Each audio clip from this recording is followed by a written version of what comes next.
Mango பொறுத்த வரைக்கும் first வந்துட்டு ரொம்ப குறிப்பிட்ட வகையான மேங்கோஸ் தான் இருந்துச்சு. பட் இப்போ வந்துட்டு n நம்பர் ஆஃப் மேங்கோஸ் வர ஆரம்பிச்சிருச்சு. So how about these hybrid mangoes ma'am? Is it okay to take all those hybrid mangoes as well? அந்த மாதிரி everything is hybrid only in life. And recently mayonnaise has also been banned. Mayonnaise வந்துட்டு எடுக்கக்கூடாது அப்படின்னு. But வந்துட்டு ரெகுலராக நம்ம எடுத்துகிட்டு இருந்த ஒரு ஃபுட் ஆல் ஆஃப் அ சடனாக பேன் பண்ணுறாங்க. ஸோ அதுக்கு பின்னாடி இருக்கிற சயின்ஸ் தான் என்ன மேம்? எதனால அது எடுத்துக்கக்கூடாது அல்லது is there any alternate we can consume அந்த மாதிரி? See, mayonnaise made with raw egg, that is the only one which is banned. Protein, normally people think vegetarian diet na protein illa. It's not true. Even rice has small amount of protein. நீங்க தால் தினம் எடுத்தீங்கன்னா நிச்சயமா உங்களுக்கு protein கிடைக்கும். இப்போ வந்துட்டு இந்த புளின்ற ஒரு விஷயத்தை வந்துட்டு ரெகுலராக வந்துட்டு நிறைய பேர் வந்துட்டு கன்சியூம் பண்ணிட்டு இருக்காங்க. சவுத் இந்தியன் பொறுத்த வரைக்கும் ரசத்தில், சாம்பாரில் எல்லாத்துலேயுமே. ஆனால் புளி வந்துட்டு பிளட்டை வந்து திக்கன் பண்ணும் அப்படின்னு ஒரு விஷயம் இருக்குது. இஸ் இட் மித் ஆர் அல்லது உண்மையாக?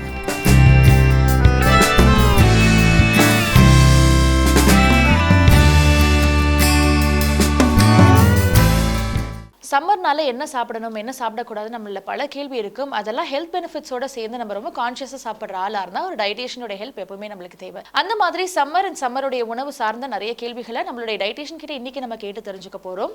அவங்க வேற யாரும் இல்லை, டயட்டீஷியன் தாரிணி கிருஷ்ணன் தான். வாங்க நிகழ்ச்சிக்கு போகலாம். வணக்கம் மேம். வணக்கம். ஸோ மேம், இப்போ இந்த சம்மர் டைமில் வந்துட்டு வெயில் வந்துட்டு ஏர்லி மார்னிங்கே வந்துட்டு நல்லா அதிகரிக்க ஆரம்பிச்சிருது. அண்ட் எல்லாருக்குமே வந்து தேர்ஸ்டின்றது வந்து கான்ஸ்டண்ட்டாக இருந்துட்டு இருக்கு. ஸோ அப்போ வந்துட்டு என்னதான் தண்ணி எடுத்தாலும் அந்த ஃப்ரெஷ் ஜூஸஸுடைய தாக்கம் வந்துட்டு அதிகமாக இருக்கு. ஸோ பீப்புள் ஜென்ரலாகவே போய் டென்ட் ஆகிறது வந்து மேங்கோஸ் அல்லது வாட்டர்மெலன்ஸ் இந்த மாதிரியான விஷயங்கள் தான். வாட்டர்மெலன்ஸ் பொறுத்த வரைக்கும் இப்போ நிறைய அடல்ட்ரேட்டட் வாட்டர்மெலன்ஸ் வருது அப்படின்னு சொல்லி கான்ஸ்டன்ட்டாக சொல்றாங்க. So is it okay to take watermelons அந்த மாதிரி அல்லது அது கம்ப்ளீட்டாகவே அவாய்ட் பண்ண வேண்டிய ஒரு ஃபுட்டாக இப்போ மாறிடுச்சா? இல்லை, இப்போ ஃபுல் வாட்டர்மெலன்னா வாங்கி வீட்டில் கட் பண்ணி சாப்பிட்றீங்கன்னா இட்ஸ் பெஸ்ட். ஓகே. அண்ட் வாங்குறச்சே யூ கேன் சி எதாவது ஓட்ட போட்டிருக்காங்களா இருக்கு. Then it's very easy to find out. நீங்கள் வாங்கி லைக் இஃப் யூ கோன்னு வெளியில் சாப்பிட போகிறீங்கன்னா தெரியறதுக்கு சான்ஸே கிடையாது. Okay. Because already they would have cut it and used it, ஒன்றுமே தெரியாது. So the best would be இப்போ நம்மளே வாங்கிட்டு வந்து அதை ஃப்ரெஷ்ஷாக கட் பண்ணி சாப்பிட்றது தான் is the ideal for watermelon. And ஜூஸை விட பழமாக சாப்பிட்றது தான் பெட்டர். ஸோ இந்த டைமில் வந்துட்டு மேங்கோ சீசன் வந்து அதிகமாக இருக்கும் அண்ட் எல்லாருக்குமே மேங்கோ கிரேவிங் இருக்கும். பட் ஒரு சைடு வந்துட்டு மேங்கோ ஹீட் அப்ஸ் பாடி அப்படின்ற மாதிரி சொல்லுவாங்க. So what is the ideal, எந்த அளவுக்கு வந்துட்டு மேங்கோ கன்சப்ஷன் வந்துட்டு எடுத்துக்கலாம் அல்லது யூ கேன் டேக் எவ்வளோ நாளும் எடுத்துக்கலான்ற மாதிரியா மேம்? எவ்வளோ நாளும் எதுக்குமே கிடையாது. அளவுக்கு மீறி எதுவும் வந்து நல்லது கிடையாது. ஸோ மேங்கோ சீசன் வந்தாலே பீப்புளுக்கு என்ன ஒரு ஆட்டிடியூட்னா அடுத்த சீசன் வரத்துக்குள்ளே எல்லாத்தையும் சாப்பிட்டுருக்கோம். புரியுதுங்களா? இப்போ வந்து நிறைய வெரைட்டி வேறு வருது. So people want to taste every thing. Say as long as you are not diabetic, you can have at least around a medium size mango, at least half or one per day. Okay. But if you are diabetic, please don't take mangoes. ஏன்னா சுகரை டெஃபினட்டாக spike ஆகும். There is no doubt about it. டெஃபினட்டாக raw mango with skin, organic mango எடுத்தால் spike ஆகாது. But if you have the ripe mango with or without skin, it will spike because it's very very high in calories and glycemic index. So அடுத்து பார்த்தீங்கன்னா இந்த ஜூஸாக போட்டு milk ஷேக்காக சாப்பிட்றது ரொம்ப common. But this also is not very healthy. If you have a good digestion, definitely சாப்பிடலாம். But if you don't have a good digestion, milk and fruit together will not agree for you. Digest ஆகாது. So இதெல்லாம் பார்த்துக்கணும். எல்லாருக்கும் ஒரே answer கிடையாது. Okay. And mango பொறுத்த வரைக்கும் first வந்துட்டு ரொம்ப குறிப்பிட்ட வகையான மேங்கோஸ் தான் இருந்துச்சு. பட் இப்போ வந்துட்டு n நம்பர் ஆஃப் மேங்கோஸ் வர ஆரம்பிச்சிருச்சு. So how about these hybrid mangoes ma'am? Is it okay to take all those hybrid mangoes as well? அந்த மாதிரி everything is hybrid only in life. So it's not, don't have to worry too much about it. What is available you take. Or do you have a fantastic farm from which you can buy, you know those people, அப்படின்னா it's ideal. Okay. But otherwise ஒரு பழமொழியே இருக்குது, when you and Rome live as Romans do அப்படின்னா என்ன கிடைக்குதோ அதை சாப்பிட்டு stress தான் worst. Don't get stressed about anything. Okay. And recently mayonnaise has also been banned. Mayonnaise வந்துட்டு எடுக்கக்கூடாது அப்படின்னு. பட் வந்துட்டு ரெகுலராக நம்ம எடுத்துகிட்டு இருந்த ஒரு ஃபுட் ஆல் ஆஃப் அ சடனாக பேன் பண்ணுறாங்க. ஸோ அதுக்கு பின்னாடி இருக்கிற சயின்ஸ் தான் என்ன மேம்? எதனால அது எடுத்துக்கக்கூடாது அல்லது is there any alternate we can consume அந்த மாதிரி? See, mayonnaise made with raw egg, that is the only one which is banned. Okay, yeah. It is not the general vegetarian mayonnaise or other things. Okay, the reason is raw egg வந்து சீக்கிரம் கெட்டு போகக்கூடிய ஒரு விஷயம். Okay. Even an egg, if you buy off a shelf, அதை raw சாப்பிட்றது smart கிடையாது. You have to cook it and eat it. So raw எக்கு வந்து இப்போ கேரளாலாம் பார்த்தீங்கன்னா நிறைய பேர் அப்படியே எடுத்து வாயில் ஊற்றி சாப்பிடுவாங்க. இது வந்து அவங்க வீட்லேயே இருக்கும் chicken. So they know when the egg was laid, they know they don't wait too long. Versus நீங்கள் கடையிலேருந்து வாங்கினா we have no idea when it was late, when it came, when நம்ம வீட்டுக்கு வாங்கின்னு வந்து சாப்பிட்றதுக்குள்ளே டைம் ஆகும். But if you see raw egg, there are two issues with that. One is this infection, because bacteria வந்து அதனால food problems வந்து food சேஃப்டிக்கு தான் சொல்கிறாங்க. ஏன்னா நிறைய பேருக்கு இந்த மாதிரி வயிற்றுப்போக்கு, சில பேர் have got hospitalized also. So இது ஒரு பிரச்சனை. செகண்ட், எக்கு ப்ரோட்டீனுக்கு சாப்பிட்றோன்னா ரா எக் சாப்பிட்டு பிரயோஜனம் இல்லை. பிகாஸ் ரா எக்கில் அவிடன்னு ஒன்று ப்ரோட்டீனோட மிக்ஸ் ஆகிருக்கு. அது குக் ஆனால் தான் அந்த பிரேக், அந்த பாண்ட் பிரேக் ஆகுது. Then only protein can reach our body, human body. அதனால ரா எக் வேரியஸ் ரீசன்ஸ் சாப்பிடலாம், அது எங்களுக்கு தெரியாது நியூட்ரிஷனிஸ்ட்டை பற்றி. But if you are talking about protein, the best is to cook and have egg. Okay. And what are the other sources of protein a person can take, ma'am? Because இப்போ நிறைய protein source சொல்றாங்க. சில பேர் வந்து soy protein எடுக்கலாம் and சில பேர் வந்துட்டு normal protein அப்படினு சொல்றாங்க. But soy protein ஒரு சில பேருக்கு வந்துட்டு ஒத்துக்காது அப்படினு சொல்றாங்க. So which one is, யாரு எதை எடுக்கலாம்? It's according to their digestion and body type. அதுக்கு தான் recently we are doing integrated dietetics. Where Ayurveda expert and me as a modern nutritionist, we work together. Because that gives you the best answers. Because it's not one fit for all. புரியுதுங்களா? So இது பார்த்தீங்கன்னா when you talk about protein, normally people think vegetarian dietனா ப்ரோட்டீனே இல்லை. It's not true. Even rice has small amount of protein. நீங்கள் தால் தினம் எடுத்திங்கன்னா நிச்சயமாக உங்களுக்கு protein கிடைக்கும். பட் அது சாப்பிட்றதில்ல. எல்லாருமே மிக்சட் ரைஸ் சாப்பிட்றாங்க. வெதர் இட்ஸ் எலுமிச்சம்பழ சாதம், புளி சாதம், or they may have fried rice, or even biryani for that example does not have either lot of meat nor vegetable. புரியுதுங்களா? So that is the reason. The change in culture is the reason. But if you have dal in some form as dal or sambar or ரசத்தில் ரொம்ப தெளிவாக பண்ணாத, you know, கெட்டி part of the rasam, or பருப்பு தொகையல், or you have a sprout, sundal, you get protein. சோய் ப்ரோட்டீனில் ஒரே ஒரு என்ன ப்ராப்ளம்னா, இப்போ நிறைய ஹார்மோனல் இஷ்யூஸ் இருக்குது நிறைய விமென்க்கு. So we say don't take it often. You can take it once in 10 days, no problem. As tofu, which is one of the soya paneer, illa soya milk itself, illa soya bean itself. எது வேணா பண்ணலாம். But don't do it so often. Because if you have hormonal issues, it can upset the hormone balance. And இப்போ வந்துட்டு இந்த புளின்ற ஒரு விஷயத்தை வந்துட்டு ரெகுலராக வந்துட்டு நிறைய பேர் வந்துட்டு கன்சியூம் பண்ணிட்டு இருக்காங்க. சவுத் இந்தியன் பொறுத்த வரைக்கும் ரசத்தில், சாம்பாரில் எல்லாத்துலேயுமே. ஆனால் புளி வந்துட்டு பிளட்டை வந்து திக்கன் பண்ணும் அப்படின்னு ஒரு விஷயம் இருக்குது. Is it a myth or அல்லது உண்மையா ma'am? Nothing like that. We've been having puli for years. Nothing has happened. இப்போ பார்த்தீங்கன்னா people who live 90 plus, 85 plus, who are there even today, they didn't have all these style things around. They cooked at home, ate at home, and that was basically the puli based food at least for 4 to 5 days a week. So ஒன்றும் ஆகாது, nothing to worry. Okay. And when we are talking about diabetes ஒரு விஷயம் வந்துட்டாலே வந்துட்டு rice தான் cut down பண்ணணும் அப்படின்ட்டு ஒரு மேஜாரிட்டியான ஒரு கருத்து இருக்கு. ஸோ கம்ப்ளீட்டாகவே அவங்க ரைஸே கட் டவுன் பண்ணணுமா, அல்லது ஆல்டர்னேட் வகையில் வந்துட்டு ரைஸ் ஃபார்மில் நிறைய வேறு ஏதாவது எடுத்துக்கலாமா ma'am? See, basically rice is not the problem, white rice is the problem. Okay. ஏன்னா நம்ம வந்து we move to such a polished state of rice that it has basically a lot of carbohydrate and very little protein. But actually நம்ம வந்து கைக்குத்தல் அரிசி எடுத்தால் அதில் iron இருக்குது, calcium இருக்குது, குட் ஃபேட் இருக்குது. அந்த குட் ஃபேட்லேருந்து தான் அரிசி தவிட என்ன பண்ணுறோம். அந்த அளவுக்கு அரிசியில் there is good fat also. But we have made it such a way that the white rice, the whiter it is, the more expensive, and people like to buy that. Correct. But actually the less, that is the kaikuttal arisi, which doesn't look white or red or black rice, is the best rice. Adhe edutha diabetes la problem illa. But if you take white rice, your idu will spike. And even white rice, இப்போ சில பேர் டயபிட்டிஸில் அவங்களால மாற முடியாது சிறுதானியத்துக்கோ இல்லை கருப்பு அரிசிக்கோ. அப்போ அவங்க ஒயிட் ரைஸோட நிறைய பருப்பு எடுக்கணும், ஒரு ப்ரோட்டீன் எடுக்கணும். either as mushroom or paneer or chicken or fish or egg in gravy form. அது சாப்பிட்டுட்டு நிறைய காய். So the proportion is 1 cup of rice, 1 cup of protein. Whether dal or sambar or paneer or mushroom or whatever, 2 cups of vegetable. இது நம்ம சாப்பிட்றது இல்லை. நம்ம சாப்பிட்றது 3 cups of rice with 1 teaspoon of vegetable. That is the problem. So also this ghee, taking of ghee-ன்றது வந்து சில பேர் good ஃபேட்னு சொல்கிறாங்க, சில பேர் வந்து நோ நாட் அட் ஆல் அப்படின்னு சொல்கிறாங்க. அண்ட் சில பேர் வந்துட்டு taking it early in the morning along with black coffee. So what is the right way to consume ghee or else அதுவுமே moderation? Everything in moderation. There is no two ways about it. இப்போ எண்ணெய் அப்படின்னு எடுத்திங்கன்னா எங்கள் national institute of nutrition 4 teaspoon சொல்லுது. But we as dietitians prescribe 3 because நம்ம உணவு வந்து வாங்கிட்டு வரோம் எக்கச்சக்கமாக.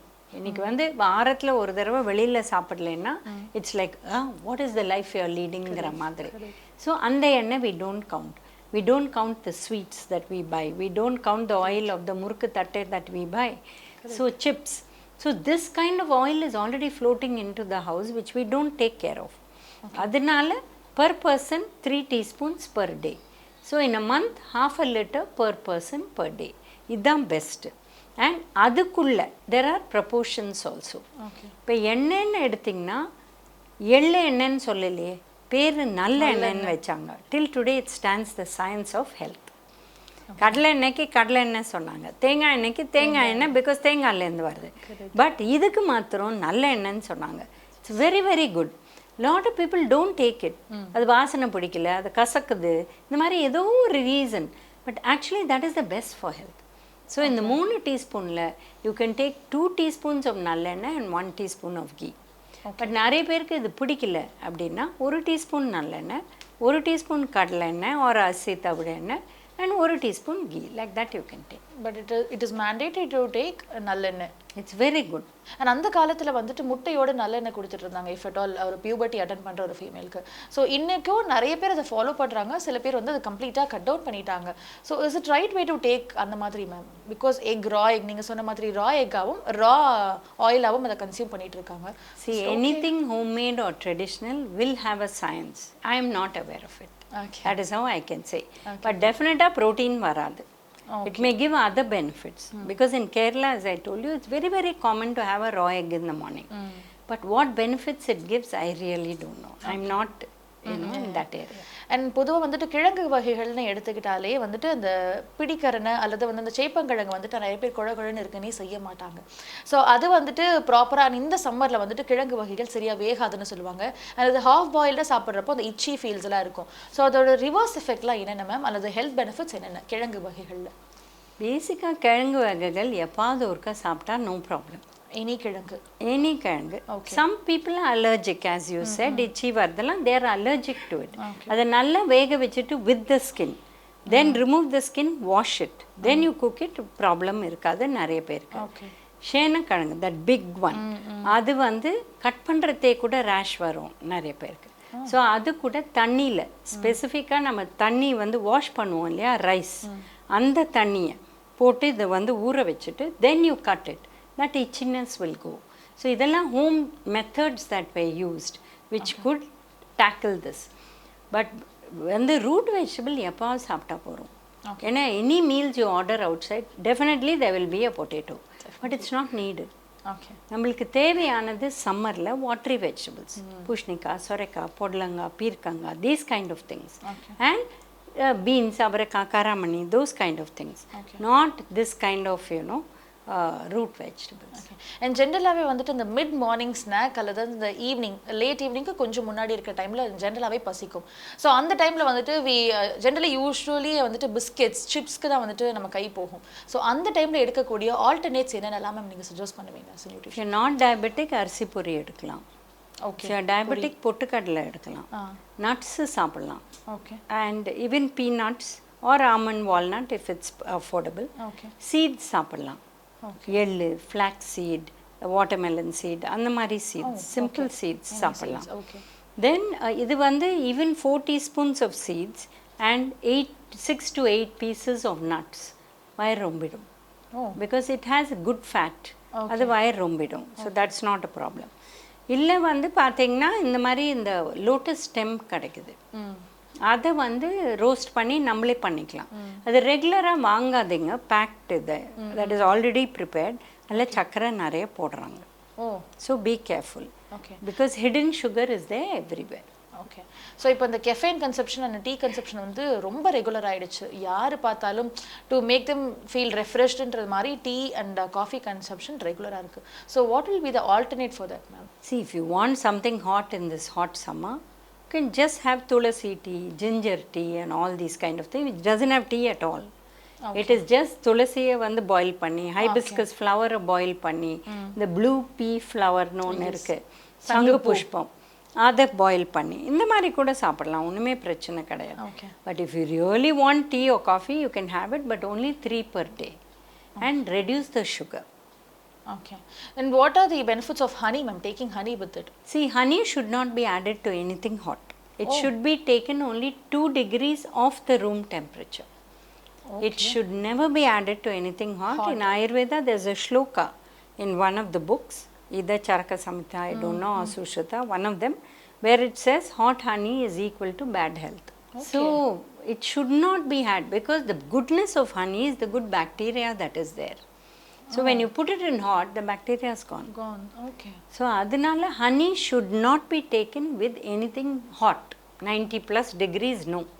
Okay. It can be 1 or 2 degrees above room temperature. And இந்த காலத்தில் வந்துட்டு அகெயின் மோர்ன்றது வந்துட்டு ரெகுலராக நம்ம எல்லாரும் எடுத்துக்கிற ஒரு விஷயம் தான்.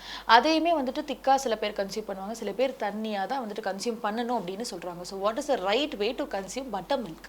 பட்டர் மில்கே எப்படி பண்ணணும் ஐடியலான்னு கேட்டால் யாருமே குடிக்க மாட்டாங்க.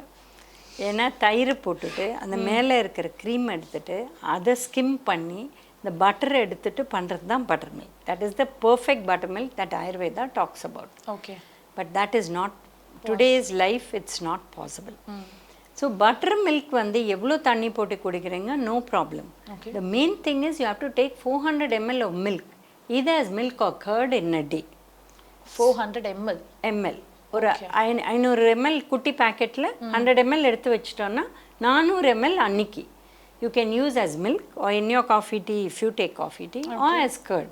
அவ்வளோதான். So whether you take that total 400 and you take 100 ml of curd and eat it as curd, or you take 100 ml, add 100 ml water and make buttermilk and have, or you make it double, it's your choice. And இந்த சம்மரில் வந்துட்டு ஜென்ரலாக வந்துட்டு salt consumption வந்து குறைச்சி எடுங்க, காரம் குறைச்சி எடுங்க அப்படின்னு சொல்கிறாங்க. What is the science behind it ma'am? Is it necessary to take that way? ஏன் சால்ட் அப்படின்னா, இந்தியாவில் sodium was given 5 grams per day, when world over it's 2 or 3 grams in different countries. Sodium. And the major source of sodium is salt. Okay. Because we are an agricultural country, நம்மளோட National Institute of Nutrition 5 gram கொடுத்தாங்க. இன்னைக்கு நம்ம சாப்பிட்றது 15லேருந்து 20 gram. That is why blood pressure is so high. High means so high, even young children 18, 19 are getting it because of high sodium. The reason is eating out. And when you buy something in a packet, it's sodium as salt, it's sodium as taste enhancers, and it's sodium as stabilizers. So 3 times sodium. இப்போ நான் வீட்டில் காய வேக வச்சு ஒரு soup பண்ணால், that is நான் வீட்டிலே வேக வச்சு பண்ணேன்னா, ஒரு 200 ml soup has 2 milligrams sodium. If I buy a packet and reconstitute the soup, it gives me 20 milligrams sodium. 10 times. Okay. So இதெல்லாம் தான் பிரச்சனை. The reasons is because of that. Actually in summer you need sodium, you're sweating a lot, but we're taking too much. அதனால don't overdo it furtherங்கிறாங்க, வேற ஒன்றும் இல்லை. Okay. And ஜென்ரலாக low பிபியை regulate பண்ணுறதுக்கு தே யூஸ்வலி டேக் சோடியம் அல்லது chocolates. So what are the food items அல்லது டக்குன்னு வந்துட்டு லோ பிபி வந்துட்டு பெட்டர்மெண்ட் ஆகும்? சால்ட் தான், சிம்பிள். தண்ணியில் சால்ட் போட்டு குடிச்சிருங்க, முடிஞ்சு போச்சு. Super ma'am, it was a nice informative செஷனாக எங்களுக்கு இருந்தது. Thank you so much for joining us. Thank you. My pleasure.